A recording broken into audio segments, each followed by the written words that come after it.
Hello বন্ধুরা, কেমন আছেন সবাই? আজকে যেহেতু শবে বরাত, তো আমি ঘরে বসেই বানাবো সুজির হালুয়া এবং কি ডালের হালুয়া, বুটের ডাল। তো কিভাবে বানাই সম্পূর্ণ ভিডিওটা দেখবেন। আসসালামু আলাইকুম, কেমন আছেন সবাই? আজকে তো শবে বরাত, আমরা সবাই কম বেশি জানি। তো আজকে আমি শবে বরাত উপলক্ষে বানাবো হালুয়া, বুটের হালুয়া এবং কি সুজির হালুয়া।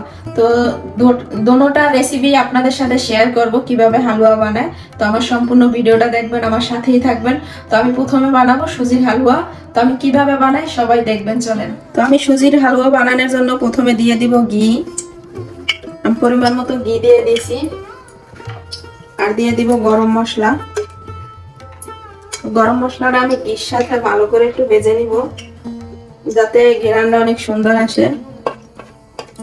আমার ঘিটা গরম হয়ে গেছে, এখন আমি দিয়ে দিব সুজি পরিমাণ মতো। তো সুজিটা আমি ভালো করে ঘির সাথে ভেজে নিব, তাহলে হালুয়াটা খেতে বন্ধুরা অসাধারণ লাগে। আর তেল দিয়ে ভাজলে অতটা খেতে ভালো লাগে না। আপনারাও যদি পারেন তাহলে হাতের কাছে ঘি থাকলে এভাবে ঘি দিয়ে ভেজে নেবেন। তো আমি একটু ভালো করে ভেজে নিব বন্ধুরা। সুজিটা আমি ভালো করে ভেজে নিছি, এখন দিয়ে দিব পরিমাণ মতো চিনি। আপনারা মিষ্টি যেভাবে খান ওইভাবে দিবেন। আর দিয়ে দিব দুধ আর চিনি দিয়ে ভালো করে আমি সুজিটা রান্না করে নেব। আমি পরিমাণ মতো দুধ দিয়ে দিচ্ছি বন্ধুরা, আর দুধ লাগবে না। এখন সবকিছু ভালোভাবে আমি মিক্স করে দিচ্ছি, চিনি, সুজি, দুধ। এভাবে আমি এখন কিছুক্ষণ রান্না করব। আর আমি ঢাকনা দিব না, কারণ একটু পরে পরে নাড়া দিতে হবে, না হলে নিচে লেগে যাবে, পুড়ে যাবে, খেতে ভালো হবে না। তো আপনারা এইভাবে সময় নিয়ে বানাবেন, আর কাছে থেকে ঘন ঘন লাড়া দিবেন, তাহলে আর নিচে লাগবে না। তো বন্ধুরা দেখেন, আমার সুজিটা কিন্তু অনেক ঘন হয়ে গেছে।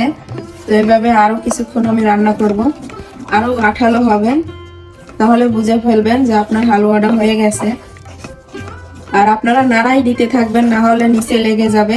যদি না নাড়া দেন একটু টাইম লাগবে, তারপরও অনেক ভালো হবে। নিচে লেগে গেলে পুরো গন্ধ আসবে, খেতে ভালো লাগবে না।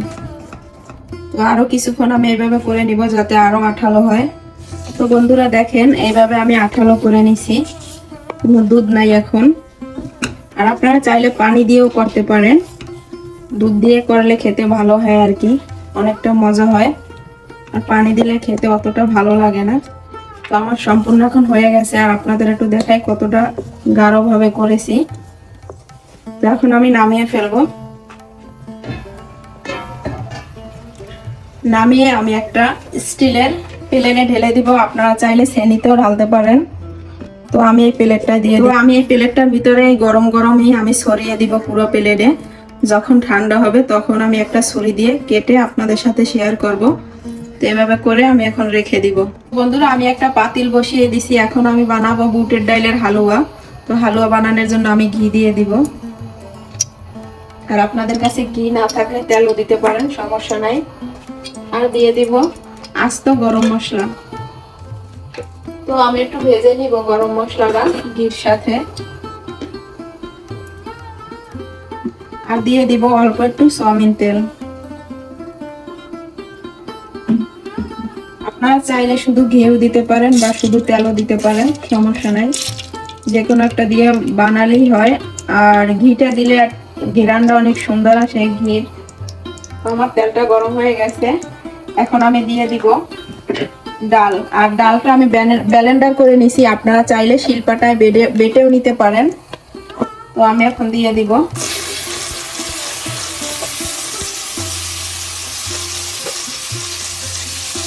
ডালটা দিয়ে আমি ভালো করে কিছুক্ষণ ভেজে নেব। এভাবে আমি অনেকক্ষণ ঘির সাথে ভেজে নিব ডালটা, যতক্ষণ না কালারটা চেঞ্জ হয়ে আসে। তো বন্ধুরা ঘি দিয়ে আর তেল দিয়ে আমি অনেকক্ষণ ভেজে নিছি। এখন দিয়ে দিব পরিমাণ মতো চিনি। আপনারা মিষ্টিটা আপনাদের পছন্দ মতো দিবেন। আর দিয়ে দিব একটু লিকুইড দুধ। দুধ দিলে খেতে ভালো লাগে, এজন্য আমি একটু দুধ দিয়ে দিলাম। আপনারা চাইলে পানিও দিতে পারেন। তো আমি এখন ভালো করে মিক্স করে নিব। আর এইভাবে আমি নাড়তেই থাকবো, কারণ লাড়া না দিলে নিচে লেগে যাবে। তো বন্ধুরা দেখেন, আমার বুটের হালুয়া হয়ে গেছে। আমি একেবারে শুকনো শুকনো করে ফেলছি, দেখে বুঝতে পারতেছেন। তো আপনারা এভাবে করে নেবেন, তাহলে পারফেক্ট ভাবে হবে বুটের হালুয়া। তো এখন আমি একটা প্লেটে ঢেলে নিব। তো বন্ধুরা আমি একটা প্লেটে ঢেলে এভাবে ছড়িয়ে দিছি। তো ঠান্ডা হলে আমি কেটে নিব। এভাবে এখন আমি রেখে দিব। তো বন্ধুরা হালুয়াটা বানিয়ে আমি 20 মিনিটের জন্য ফ্রিজে রেখে দিছিলাম। তো এখন আমি কেটে নিব।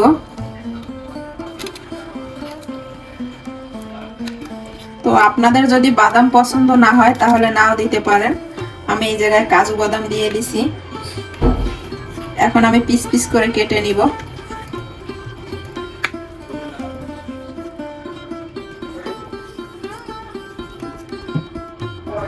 এইভাবে কাটলে বন্ধুরা দেখতে সুন্দর দেখা যায়।